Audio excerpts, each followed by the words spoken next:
Hey everyone, I'm Tashina from Logical Harmony. Welcome back to my channel. Today I'm going to be doing a first impressions on the Invisible Blur CC Cream from Thrive Causemetics. They recently sent me this and I was so intrigued, and it's a new product. They're new to the cruelty-free list on Logical Harmony.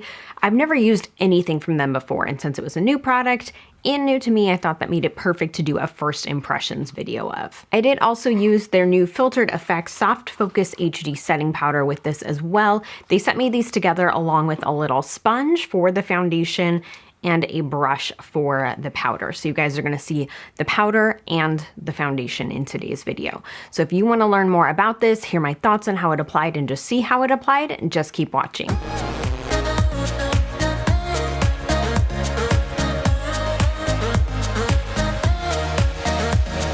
For this, I did not prep my face at all. I just went right in with the CC cream. I wanted to see how it worked, and CC creams are something you should be able to use just as like your moisturizer, or you don't have to necessarily prep your skin for. So I followed the instructions, which was to apply it first with your fingertips and then blend it out with the sponge. I started with just one pump at first. It said that that gives sheer coverage, and 2 to 3 pumps will give you full coverage. So in the end, I did end up going for that second and then that third pump just to build up the coverage. I really wanted to see what it looked like. The color I wore today was shade light. I've not been self-tan in a while, so this was a good match for my skin. When I initially put it on, it did look a little bit light, but I've noticed that the color has adjusted just a little bit. It has oxidized a tiny bit, and now it's a good match. I feel like if I had gone with the next darkest shade, which was light medium, that this would have ended up being too dark for my skin. This does come in 18 different shades. They sent me the 6 lightest shades. Applying it was really easy. It felt like a moisturizer consistency-wise. It wasn't thick like a night cream, but it felt like your daytime moisturizer, a nice thin, like water-based one. It did smell like sunscreen, so I'm gonna put that out there, and the smell has not dissipated. It's definitely decreased in scent, but the scent is still there. If you're really sensitive to scents, it's just something that's worth noting. I personally don't mind it at all, and I don't think it's a big deal. When I blended it out with the sponge, I felt like it did do a really good job of blending. It blended very evenly, and the first layer was very sheer, but I could definitely build up the product. And between each layer, I did look close up in a mirror, and they all looked really nicely on each other. I wasn't noticing anywhere where it was getting cakey or patchy or just having difficulty blending out. I think that if you have dry skin, you could wear a primer under this or another moisturizer.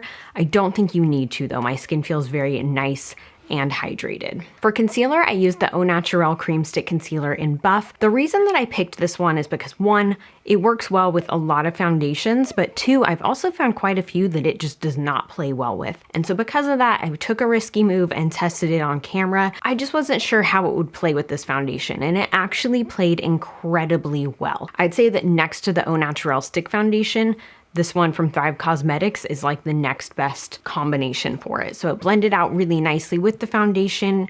I used the sponge to blend as well. It just looked really nice, really, really even. Next, I set my face using the Filtered Effects Blurring Powder, and I used it just how the instructions said to. So you open it up, tap the brush in, tap off any excess, and then you just pat that onto your face. And once it's tapped onto your face, you wanna go in with swirling motions just to help distribute the product and blend it in. I found that the swirling motions made a huge difference in how it looked. I'm not sure if you'll be able to tell on camera, but in person, when I first tapped it on, it did look very matte and a little bit white. There was a little bit of a white cast to it. But once I started to buff it in, all of that went away and it did look really nice. I feel like in the mirror and on the monitor, I can see that my skin does in fact look blurred. The CC cream is very dewy on its own. This nicely mattified it. You could definitely add more. So if you have oily skin, you could go ahead and add a little bit more powder or add some throughout the day to help mattify. For me, with my skin, I don't think I'm going to need to. It's like the perfect amount. My skin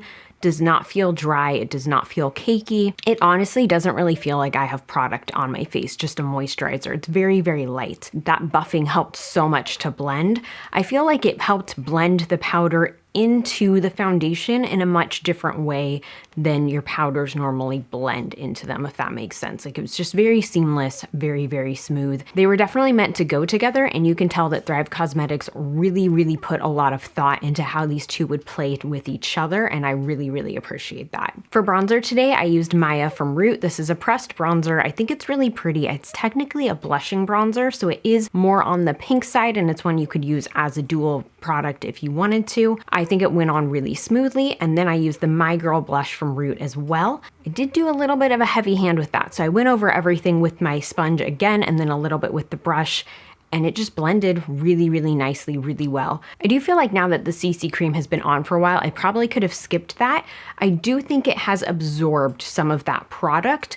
I don't feel like my cheeks are quite as pigmented as they were at my initial application, so that's just good to know. If it looks a little heavy-handed at the time, you might be fine later. You also might not be. It's a gamble for you to take and for you to decide for yourself, but I am noticing that my cheeks are a little less pigmented than they were initially. For highlight, I used the White Gold Illuminator from Root. I love this stuff. It's so gorgeous. It went on really, really well. I feel like the CC cream kind of just like grabbed a hold of it, and so it stayed where I put it. It didn't really travel much, which sometimes, because this is a loose highlight and I was using more of a fluffy brush, sometimes it does travel a little bit more, and I feel like it really didn't. I feel like these products just grabbed hold of it really, really well. I did notice at the end I had a little bit of caking right here, so I just went over that area with this brush and it's immediately gone. I've not looked at my face close up since I finished my makeup application. It's now been a while, and so I'm gonna look at that and just see how everything's looking so far. It looks very, very smooth. So both in my mirror here, in my little mirror, and in the monitor, my skin just looks very smooth, very, very blurred. Okay, in this mirror, I can definitely see that I have like the same amount of pigment on my cheek as before. So I think that was just maybe the lighting, and because I have to turn my head to look, I don't know what that was. So I do think everything is looking really nicely. It's all playing really well together. Nothing is sitting weird, nothing is separating, nothing is getting cakey. It looks really, really nice. So I'm definitely intrigued by this. I do want to wear it more, and let me know if you guys want to see a full review. So comment if you want that. I might do that as a follow-up video. Maybe I will do it as an Instagram post or a blog post. But comment and let me know if you want to see that, and let me know if you've used this. So my initial first impressions are that it's good. I think if you want full coverage, this is probably not the product for you, but I also think if you want full coverage, you're not going to be looking for a CC cream.